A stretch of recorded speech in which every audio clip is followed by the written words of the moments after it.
Chapter 12, American Wife. When it came to arranging my marriage, my parents were not making much effort. My prospects looked bleak. During my last trip to India, a family friend offered to help my parents find me an eligible bride. My parents told him that it was not my turn because my two elder brothers were not married yet. At that time, Indian tradition dictated that each son of the family is married in order of their birth. Therefore, the oldest child is married first and youngest child married last. My parents felt that their two older sons should be married before I was.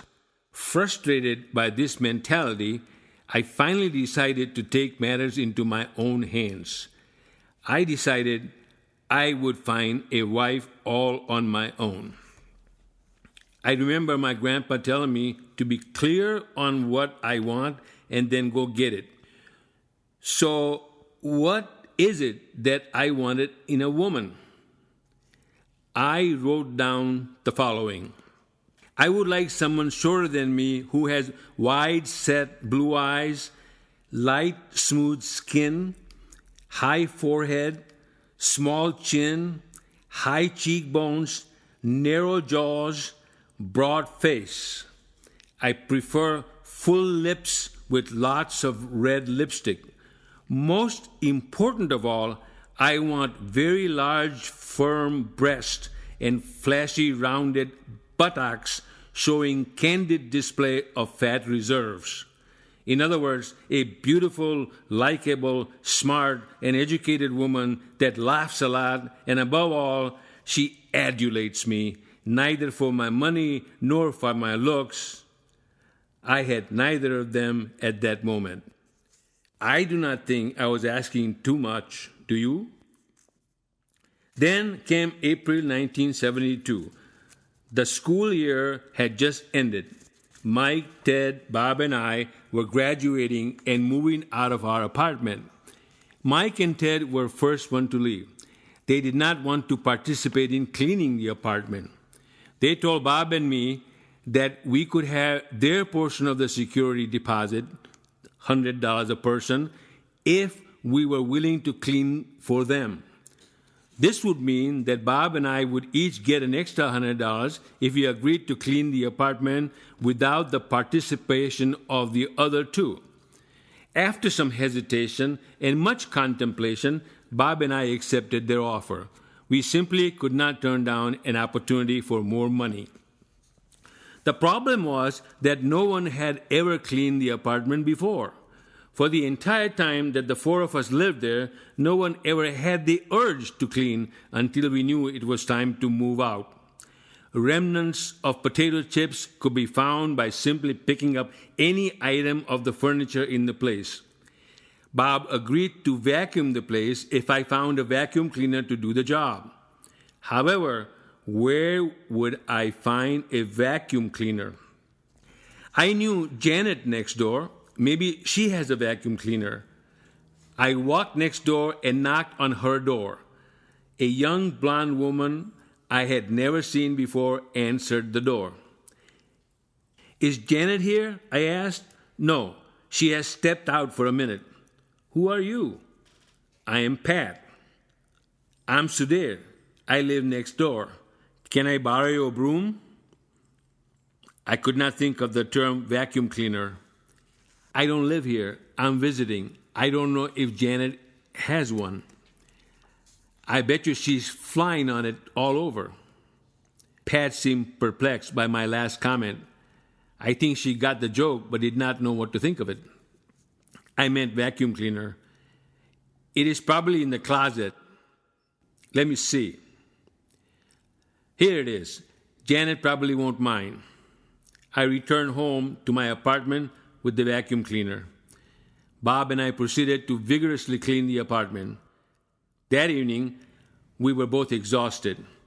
After spending an entire day cleaning up an entire year's mess, Bob and I were ready to relax a little by going to the bar. Therefore, we later found ourselves sitting in the legendary Rubaiyat Bar in Ann Arbor. It was one of the two most popular bars for students at the University of Michigan and Eastern Michigan University to meet chicks. The other was Bimbo's in Ypsilanti. "Hi, Sid," said a loud, scratchy, familiar voice. I turned around and it was Janet. "Did you guys clean up your apartment, Bob?" Janet liked Bob, but Bob did not want any part of her. When Janet closed her lips, all her teeth stayed out. "Pat is over there," Janet told me. I got the hint. She wanted me to go over to see Pat so she can get in my chair and sit next to Bob. Knowing full well that Bob would not want me to vacate my chair, I did so anyway, just for the hell of it. I walked up to Pat and asked her to dance. After a couple of fast dances, Pat and I danced to Color My World by the band Chicago. For some reason, dancing that close to her provoked small symphonies of inspirations within me. As a result, I ended up kissing her. Well, why not? She had bright red lipstick on. She seemed to fit description in my vision statement of what I wanted in a woman. She was a beauty and I was the beast. She's a white American and I'm a brown Indian. I then decided I would ask her out, fully convinced that she would say no. In fact, I figured the probability of her saying yes was 50%. When we finished our drinks, I asked her, "Would you like to go out on a date next Saturday, Pat?" "I have a wedding to go to next Saturday. Would you like to go with me?" I'm thinking, wow, this was easy. She said yes. On second thought, is she accepting my offer because of my magnificence or because she needs a fill-in guy to accompany her to the wedding? "Yes," I said, "I will go with you to the wedding next Saturday." "Okay," she said, "you'll have to pick me up at my parents' house in Flint. My cousin's wedding is in Flint." She gave me her phone number and address. The evening ended with me walking her to her car. I wanted to make sure she got home safely. Why? I don't know. I was on time when I arrived at her parents' modest home in Flint, Michigan, the third largest city in Michigan at that time and the birthplace of General Motors. Her father and mother greeted me and told me Pat was running late. Early clue? Pat's mother was an assembly line worker at AC Spark Plugs division of General Motors in Flint. Her father worked for the Genesee County Road Commission. We all sat down and chatted for a while. When Pat entered the room, all dressed up to go to the wedding, I saw the most stunning, beautiful, and voluptuous woman with the looks of a movie star. I do not know what she thought of me when she saw me at that moment. It didn't matter. Our courtship had begun. Remember that my eldest brother, Nalin, had already been living in America since he came to this country in 1963. After graduating from Indiana Institute of Technology in Fort Wayne, Indiana, he moved to Michigan. Nalin and I both ended up living in the Detroit area. Several months after I met Pat, Nalin and I decided to invite my father and mother to come and visit us in the United States. We offered to pay for their plane tickets. My mother agreed to come only if we also paid for our sister Riddhi and brother Kiran, both of whom still lived with my parents, to visit as well. I was in the process of applying for permanent residency and was not going to be able to leave the country for quite some time. We decided to pay for all 4 tickets as my mother requested. Both my brother and I thought that it would be beneficial to provide them exposure to America and broaden their horizons. Therefore, in 1973, my mother, father, brother Kiran, and sister Riddhi made their first visit to the United States. During their trip, Pat's parents invited them over for dinner at their house in Flint. When I told my parents that Pat's parents had invited us all to dinner at their home, a big debate erupted in the Vadia clan. It was tempest in a teapot. Each of us had an opinion about whether it was appropriate to accept the invitation. Why are they inviting us for dinner? What is their ulterior motive? Asked my father, the prosecutor. Why do you have a friend that is a girl? Asked my 12-year-old sister Riddhi. Go for it, said my brother Kiran. No, you should not go, said my elder brother Nalin. I want to see how these people live, said my mother. This discussion went on for quite some time. Finally, I stood up and declared, I am working that Friday, so I will see you all at the dinner. Pat will pick you up and take you up to her home. Her father wants to take all of you on a junket of historic places in Flint and show you the General Motors car assembly so you can see how the automobiles are built. On the evening of our family visit, Pat's mother prepared my vegetarian family macaroni and cheese, corn, fresh cucumbers and carrots, hot bread, tomato soup, broccoli casserole, cake, and ice cream for dessert. When Pat's dad fired up the steaks on the grill, smell of holy cow burning made Pat say, that smells delicious. My mother, on the other hand, got nauseated. That was a tactical error on my part. I had forgotten to tell Pat's parents that the cow is sacred in the Hindu faith. Aside from this tactical error, however, the dinner went well and everyone enjoyed themselves. At the conclusion of our visit, Pat's father pulled out his silver dollar collection to show it to my family. He gave my dad, mother, brother, and sister each a silver dollar as a memento. As we were driving home, our family conversation took an unexpected turn for the worse. Why did you accept this silver? My father asked my mother. I could not help it, my mother yelled back. You were the one who took it first. You could have refused it, but you did not. We all just followed your lead, so don't blame me. My mother became visibly upset. Now that man has stolen our Sudhir from us. It is not even Sudhir's turn to be married. What the hell are you guys talking about? I asked my father in English. I can't understand you, cried my mother. Speak in Gujarati. My mother's English vocabulary was very limited. She spoke only in fragmented, broken English, which seemed to be a language of the world. So the rest of our discussion was in Gujarati. My sister Riddhi piped in. According to our customs, when the groom's family accepts something valuable from bride's family, it symbolizes our acceptance of the bride. Sudhir, we have accepted his silver, and now you have to marry Pat. This upsets Ba because it means that you are not coming home. What is the matter with you? I replied. You got it all wrong. All he did was giving you some damn coins from his collection. What do you mean? Cried my mom. It was silver. We accepted silver. I cannot believe this is happening. I think we were hoodwinked. It is your father's fault. Don't blame me, yelled my dad. He snookered all of us. My mother bobbled her head up, down, cross, and sideways, the signature Indian way, and then looked over at me.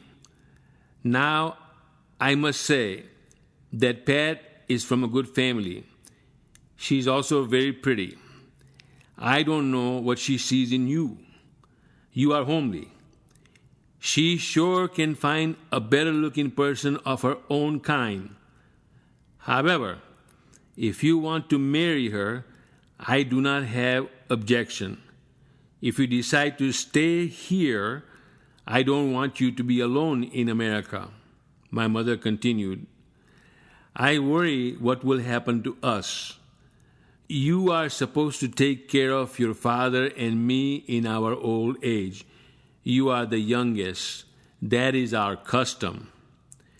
This nonsensical rant from my mother went on and on. Finally, I could see that this was not about Pat or me. My parents were making it all about them. I finally got irritated with this dialogue. There is no such custom like that here, I declared. Pat is just a friend. I have no plans to marrying her. Even if I wanted to marry her, I had to ask her first. You see, in America, if a man wants to marry a woman, he has to ask her and she has to accept the offer. Unlike Indian women, these Americans women are crafty. They might say no. So don't worry about all this. Pat and I got married on June 1st, 1974. That made me a June groom, and I was happy about it. We have been married over 40 years. We have 3 successful children and lovely grandchildren. The grandchildren are so lovely that if I knew then what I know now, we would have had them first. I'm frequently asked, what is it like to cross over and be married to an alien? Well, I'll give you my observations in non-specific terms. You will have to ask my wife for her side of the story. But you will have to wait much longer for her book that may be published someday. Here's my version. For a person born and raised in India, marrying a person born, raised in America is an experience that is challenge-filled, prize embodied in error of interpretations. Looking back, I believe that we continue to travel back and forth through the 4 stages of dependency in our marriage. Stage 1, codependent. This is the kissy-kissy, huggy-huggy, lovey-dovey, sickening to watch public display of affection stage. I love you, I love you, I love you too flies ad nausea. I was thinking about you turns into I can't wait to see you, which sometime turns into I can't wait to see you in the middle of the afternoon with candlelight, wine, and roses with music while the rest of the world is working. Did you get what I just said? Stage 2, interdependent stage. This starts with I will get groceries and you pick up the kids. Or you cook and I will clean. Or you go shopping with your mother, I will go golfing with my friends. Before you know it, you are economically, emotionally, and morally reliant on each other. Stage 3, independent. Inevitably, the day comes when he declares, I will pick up the kids and you get the groceries, instead of, I will get the groceries and you pick up the kids. Why? She asks. Because every time I buy something at the grocery store that I want, you bitch about it. He blurts out what has been bothering him for quite some time. With that, the independent stage is born. You start hearing toilet seat up, toilet seat down, and I need my space as the 2 cultures collide.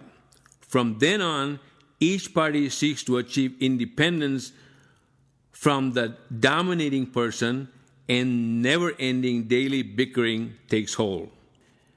Don't tell me what to do. Or do you think I'm an idiot? A rhetorical question. It is not a question, it is a declaration, and you are indeed an idiot when you ask that question. I don't like to be taken for granted. In addition, the phrase "you hurt my feelings" becomes a part of the couple's vocabulary. The arrival of children exacerbates this phase.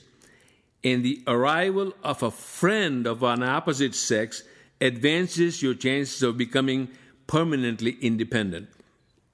Stage 4, intradependent stage. Derived from Latin, the word intra means within walls. Over a period, the relationship stabilizes to a point that you have learned to live with it.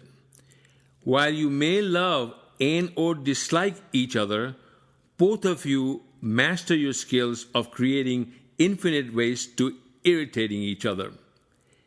A typical breakfast conversation goes something like this. What's wrong? Nothing. Then, what's with sour face? Did I say something? No. I'm constipated. Why don't you take some laxative? I don't want your advice. Don't tell me what to do. Then don't be sitting here with that face. All right, get me the pills. It's in the kitchen. Get it yourself. Oh, come on, please. You know I love you. Okay, I will get it for you because I still love you too, although I don't know why. You see, you are now at a point of no return. You cannot live with them and you cannot live without them. It's too late. But the beauty of this is that all phases show up without a moment of notice, especially the codependent phase, and that makes it all worthwhile.